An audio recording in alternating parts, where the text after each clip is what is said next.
Have you ever read something that just made the hair stand up on the back of your neck? Not because you knew it was true, but because it sounded possible.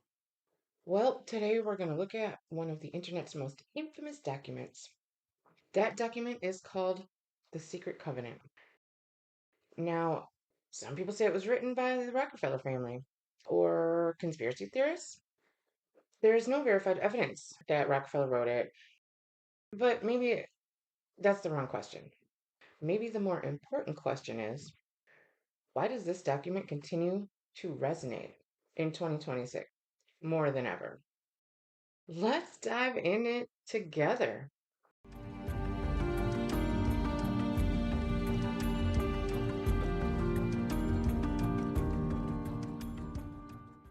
This is from Dirt We Grow. This is your host, Stephanie Allen. Thank you for being here. Thank you for liking. Thank you for that share, that follow, that subscribe. All of it and all of you are appreciated. So, as I said, we're going to get into it. But real quick before we dive in, I must put out there that the authorship has never been verified, and this episode is not proof that this document is authentic. There's no endorsement of claims going on here. It's we're trying to compare what this document says with history, current events, and human nature. And then we're going to decide what deserves more scrutiny. So, critical thinking requires asking questions. So, especially when the answers aren't clear. Now, real quick, if anybody is not familiar with this work, this is a secret document that surfaced on the internet around early 2000s. It was supposedly from around the 1960s that it was written by the powers that be at the time, the big bank hanks back then. As I said, that has not been proven or verified at all. This document, yeah, it's kind of scary. And whether or not this is a legitimate document written about society, it is eerily, it definitely applies. We'll break it down section by section here. This is what I'm reading directly from beskeptical.info. The letter B dash skeptical.info. The secret covenant. An illusion it will be, so large, so vast, it will escape their perception. Those who will see it will be thought of as insane. We will create separate fronts to prevent them from seeing the connection between us. We will behave as if we are not connected to keep the illusion alive. Our goal will be accomplished one drop at a time so as to never bring suspicion upon ourselves. This will also prevent them from seeing the changes as they occur. We will always stand above the relative field of their experience, for we know the secrets of the absolute. We will work together always, and will remain bound by blood and secrecy. Death will come to he who speaks. We will keep their lifespan short and their minds weak while pretending to do the opposite. We will use now our knowledge of science and technology in subtle ways so they will never see what is happening. We will use soft metals, aging accelerators, and sedatives in food and water, also in the air. They will be blanketed by poisons everywhere they turn.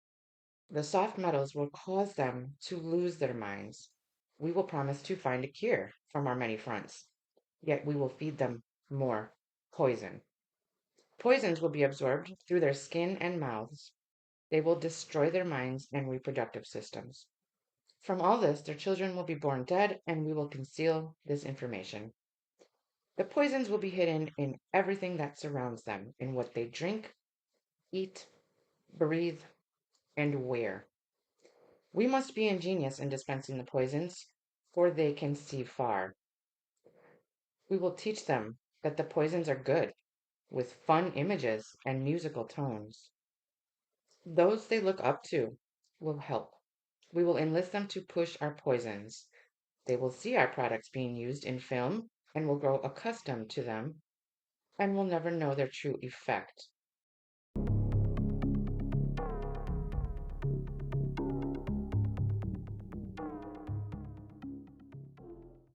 Well, that's we're just getting started. If you've never heard this before, if you haven't come across it, Unfortunately, that's just the beginning of it. Let's unpack what we have so far.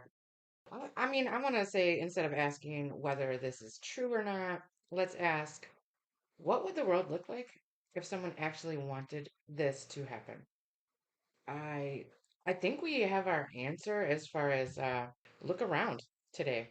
I feel like either this secret covenant plan is going on according to plan to the T, to the letter, or somebody did a good job of just documenting what is happening, already being in progress, rather than writing something, planning what's to come. I mean, would any government need to secretly coordinate something like this, or could ordinary incentives naturally produce similar outcomes?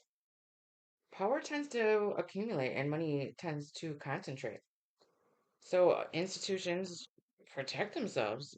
None of that requires a conspiracy. I already feel like we're asking better questions than simply, is this real? So let's just keep on going. Here's the next part of it. We will start early on. When their minds are young, we will target their children with what children love most sweet things.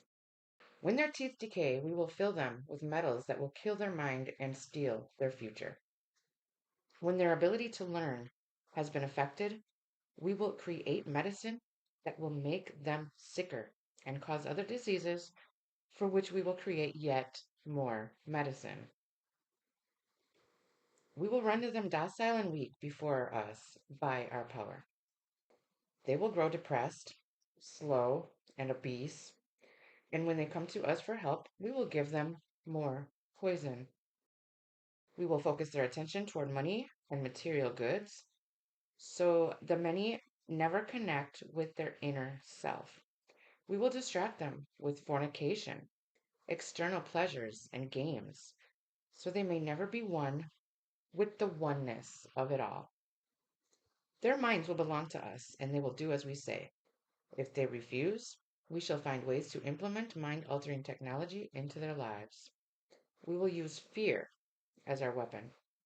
We will establish their governments and establish opposites within. We will own both sides. We will always hide our objective but carry out our plan. They will perform the labor for us, and we shall prosper from their toil. Our families will never mix with theirs. Our blood must be pure always, for it is the way. We will make them kill each other when it suits us. We will keep them separated from the oneness by dogma and religion. We will control all aspects of their lives and tell them what to think and how. We will guide them kindly and gently, letting them think they are guiding themselves. We will foment animosity between them through our factions. When a light shall shine among them, we shall extinguish it by ridicule or death, whichever suits us best. We will make them rip each other's hearts apart and kill their own children. We will accomplish this by using hate as our ally, anger as our friend. The hate will blind them totally, and never shall they see that from their conflicts we emerge as their rulers. They will be busy killing each other.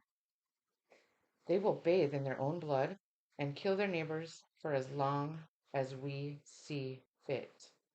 We will benefit greatly from this, for they will not see us, for they cannot see us. We will continue to prosper from their wars and their deaths. We shall repeat this over and over until our ultimate goal is accomplished. We will continue to make them live in fear and anger through images and sounds. We will use all the tools we have to accomplish this. The tools will be provided by their labor. We will make them hate themselves and their neighbors. We will always hide the divine truth from them, that we are all one. This they must never know. They must never know that a man's color is an illusion. They must always think they are not equal. Drop by drop, we will advance our goal. We will take over their land, resources, and wealth to exercise total control over them. We will deceive them into accepting laws that will steal the little freedom they will have. We will establish a money system that will imprison them forever, keeping them and their children in debt. When they shall band together, we shall accuse them of crimes and present a different story to the world, for we shall own all media. We will use our media to control the flow of information and their sentiment in our favor. When they shall rise up against us, we will crush them like insects, for they are less than that.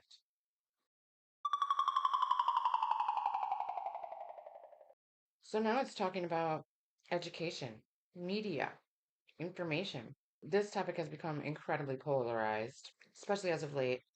Every generation believes that someone else controls the narrative. Left says corporate media protects corporate interests. The right says mainstream media protects liberal institutions. Independent journalists argue both sides manipulate information. So who's right? Maybe a little bit of all three. So here's something history has consistently shown. People who possess influence almost always attempt to shape public opinion. Governments do it, corporations do it, activists, religious organizations, advertisers, they all do it. The real question isn't whether influence exists, because I mean, it clearly does.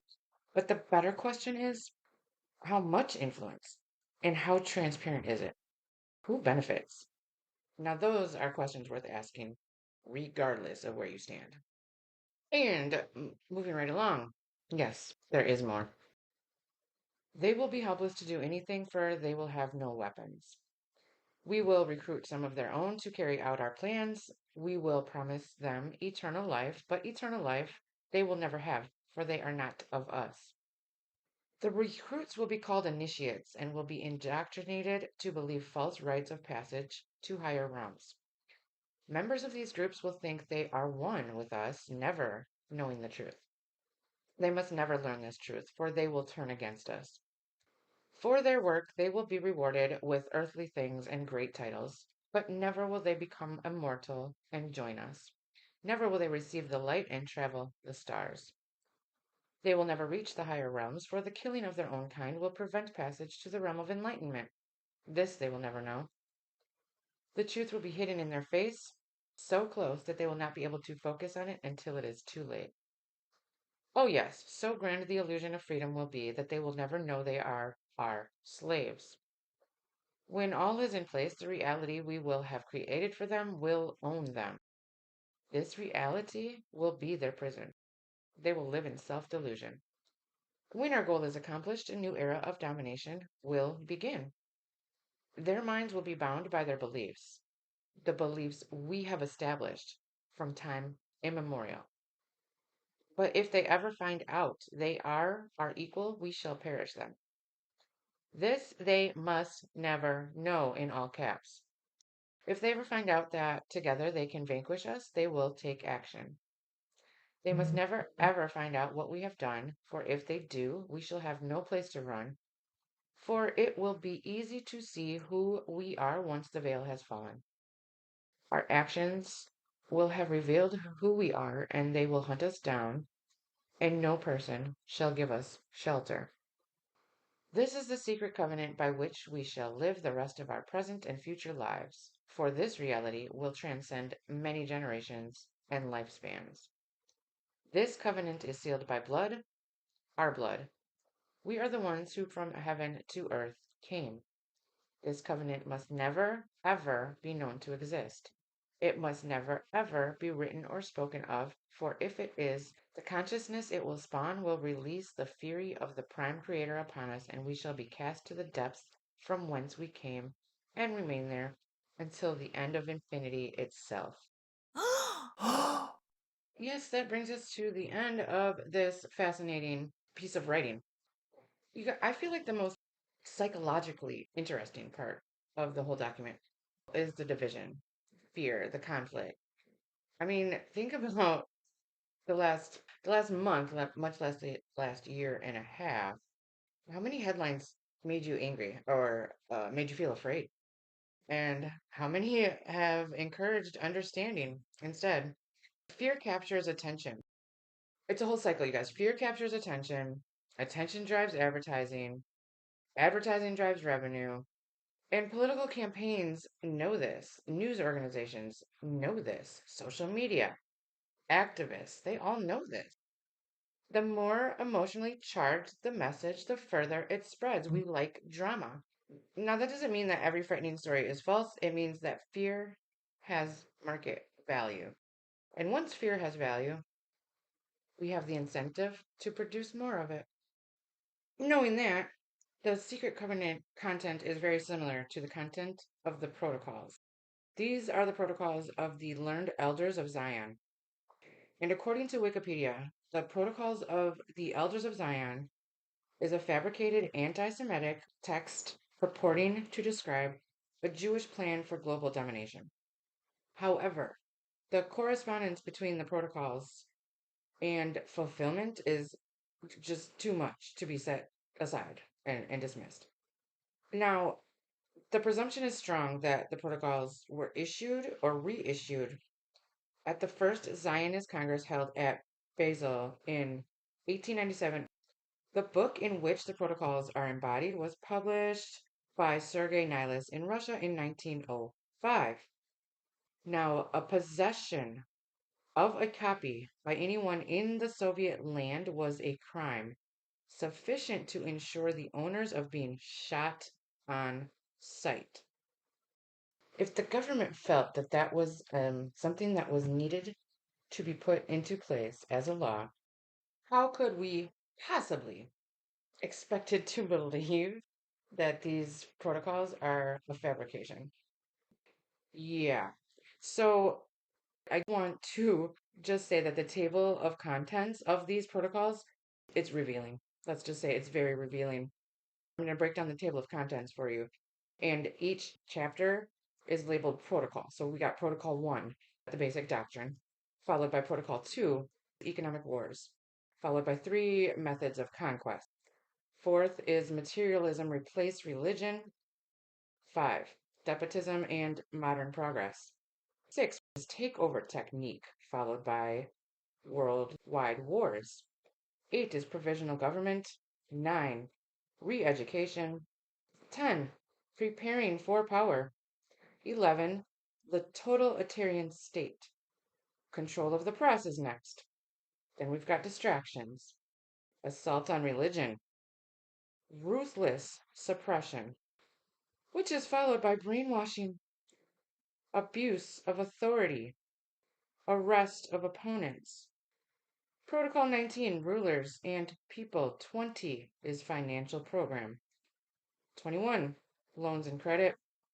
Then the next protocol is power of gold, followed by instilling obedience, and finally qualities of the ruler. Any parallels there? I'd say. I just wanted to point that out. Very interesting. Very much encourage you to take a look at any of this that I have covered today in the episode. As I said, all of this information is on a website called B, as in the letter B, skeptical.info. Please check it out. Stay vigilant, stay wide awake, and take care of each other. See you next week right here on From Dirt We Grow. I appreciate you all being here.